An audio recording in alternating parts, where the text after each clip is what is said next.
Drahí priatelia, vítam vás pri sledovaní programu Biblia za rok.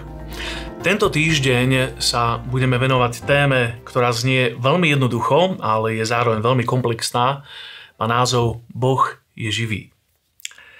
Údajne Billy Graham, jeden z najväčších evangelistov 20. storočia, povedal tento citát: Boh je živý, dnes ráno som s ním hovoril.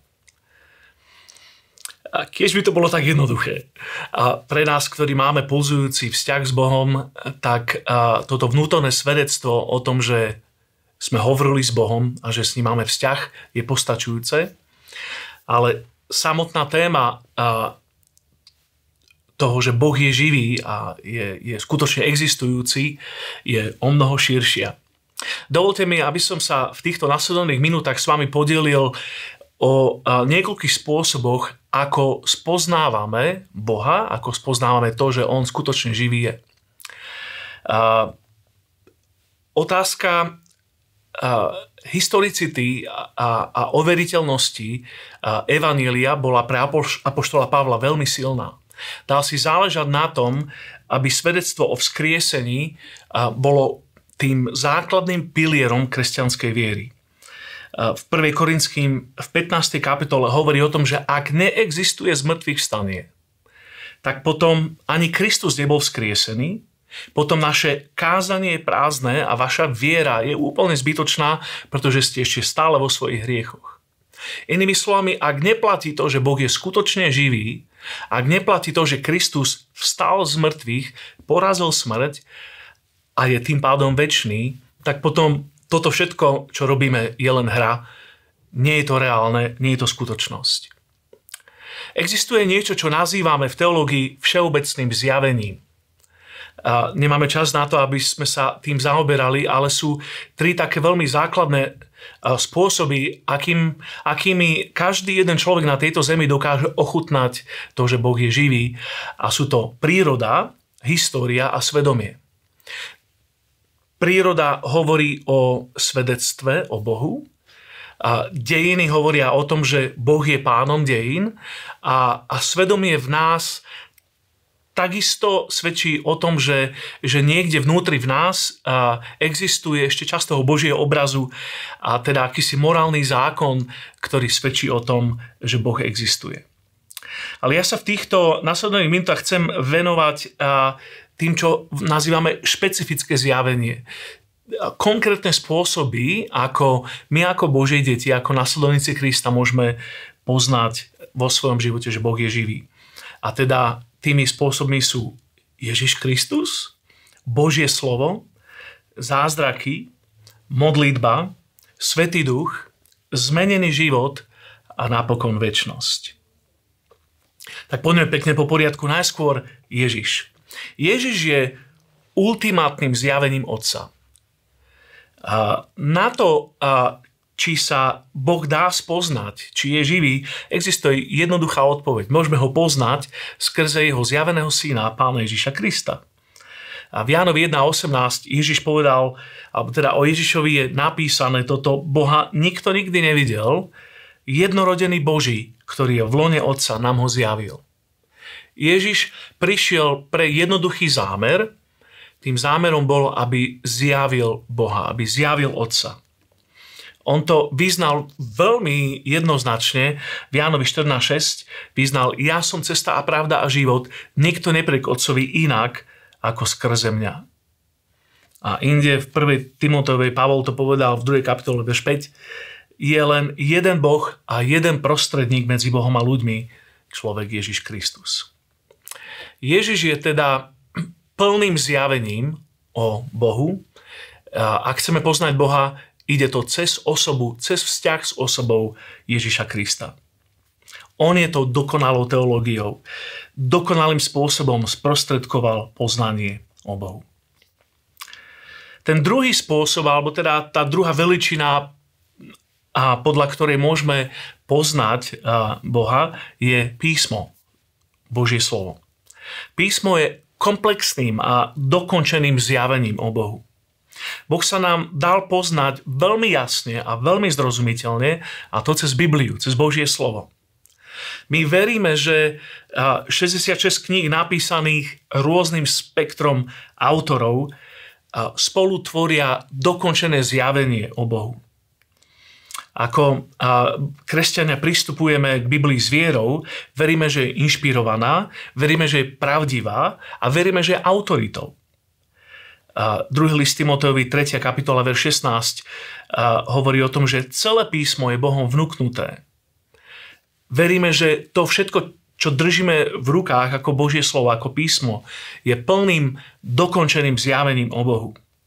A preto je dôležité pristupovať k Božiemu slovu s otvoreným srdcom, s hladom, správne ho vykladať a potom ho dať do praxe v osobnej aplikácii a žiť to, čo Božie slovo hovorí. Ďalší spôsob, ako môžeme ochutnať, že Boh je živý, sú zázraky. Zázrak, alebo teda to, čo my pomenovávame ako zázrak, je zjavením o nadprirodzenom svete. Samozrejme, pre Boha je to nadprirodzené úplne prirodzeným, len my to voláme zázrak. Zázrak je niečo, čo porušuje alebo vyrušuje prírodné zákony. Ale keďže autorom tých prírodných zákonov je stvoriteľ, pre Boha je činenie divov a zázrakov niečím úplne normálnym. Bez zázrakov by nebola Biblia. Liberálna teológia sa so zázrakmi vysporiadáva tak, že sa ich snaží vyškrtnúť alebo alegorizovať, alebo ich pokladá za akési dodatky k tomu, čo má byť jadrom posolstva Biblie. Ale my veríme, že biblické zázraky sú dôveryhodné. Že sú zjavením o Bohu a o jeho moci. Inými slovami, veríme, že svet bol stvorený. Že Červené more sa skutočne roztvorilo, že voda naozaj vyšla zo skaly, že chlieb a ryby sa naozaj rozmnožili, že slepí videli, hluchí počuli, nemi rozprávali, chromy chodili, malomocní boli očistení a mŕtvi skutočne boli vzkriesení. Prvý zázrak, ktorý Ježiš vykonal, je naozaj veľavravný. Premenil vodu na víno, dobre poznáte ten príbeh, a v Jánovi 2.11 sa o tom píše, že tento začiatok svojich znamení urobil Ježiš v Káne Galilejskej preto, aby zjavil svoju slávu. Zázrak je akýmsi únikom neba. Zázrak je spôsobom, akým atmosféra neba, tá nadprirodzená atmosféra neba preniká do nášho materiálneho, prirodzeného sveta. A cez nej je teda zjavená Božia sláva. Ježiš neskutočne mnohokrát uzdravoval. Nedá sa čítať evanjelia bez toho, aby sme videli divy a zázraky, a teda najmä zázraky uzdravenia. A ľudia boli uzdravovaní buď priamo Ježišovou prítomnosťou, tým, že sa nachádzali na mieste, kde bol Ježiš, ako napríklad chromý, ktorý bol uzdravený v Lukášovi v 5. kapitole, kde sa píše, že Pánova moc bola s ním, aby uzdravoval. Aj niekoľko ďalších takýchto príbehov. Alebo ľudia boli uzdravení vierou, kedy oni svojim postojom dôvery v Ježiša doslova stiahli zázrak do svojho života. Ako to bolo napríklad v prípade stotníkovho sluhu či kananejskej ženy v Markovi 9 a v Matúšovi 11. A v Matúšovi 15. kapitole takisto. Môj obľúbený príbeh je príbeh z Lukáša 8, kde je reč o žene, ktorá trpela krvotokom, a tam vidíme kombináciu Ježišovej prítomnosti, pretože Ježiš poznamenáva, že z neho vyšla moc, s jej osobnou vierou. Ona sa hnala k Ježišovi, dotkla sa jeho rúcha a to aktivovalo Božiu moc a bol vykonaný zázrak. Takže ten ďalší spôsob, ako Ježiša živého a môžeme poznať, ako poznáme to, že Boh je živý, je zázraky. Divia zázraky a často uzdravenia.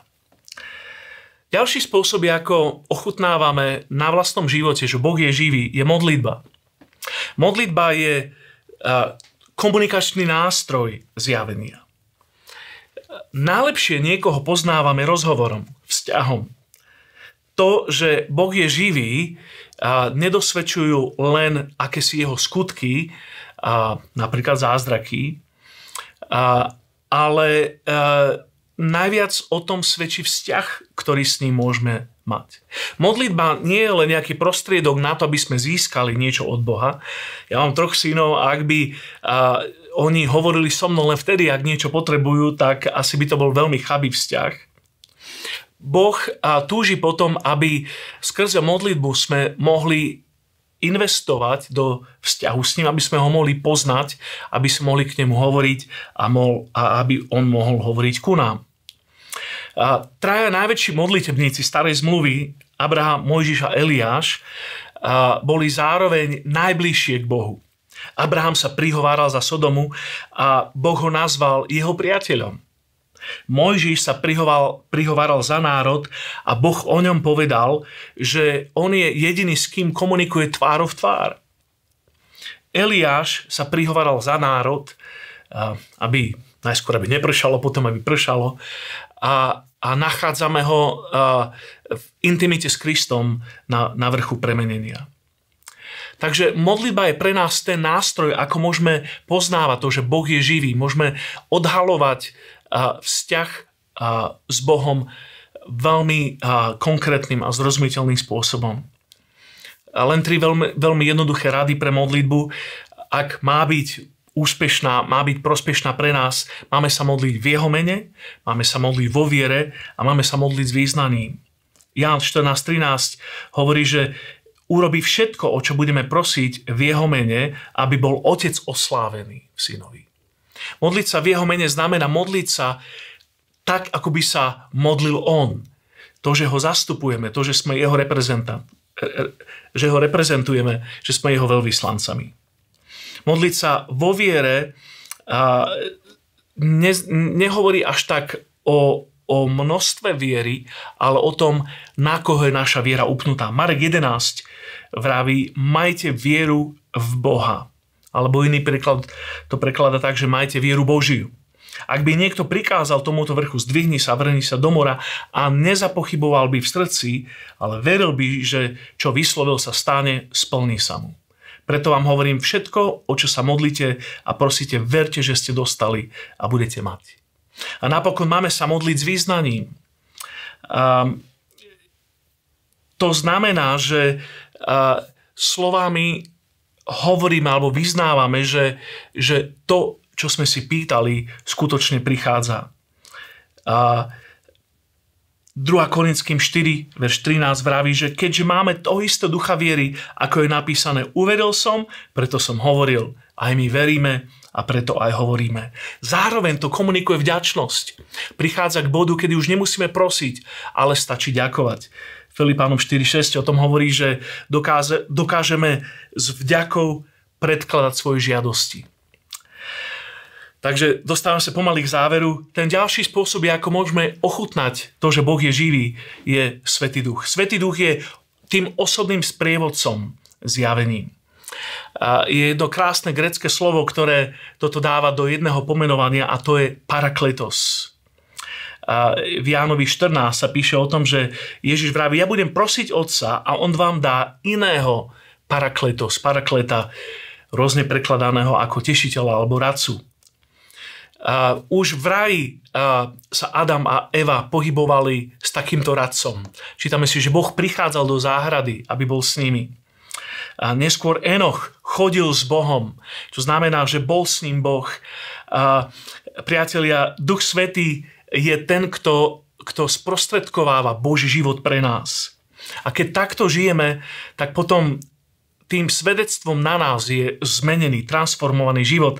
A to je to posledné, čo chcem povedať, možno v jednej vete, že najviac pre nás stojí vzťah s Bohom na osobné transformujúce skúsenosti.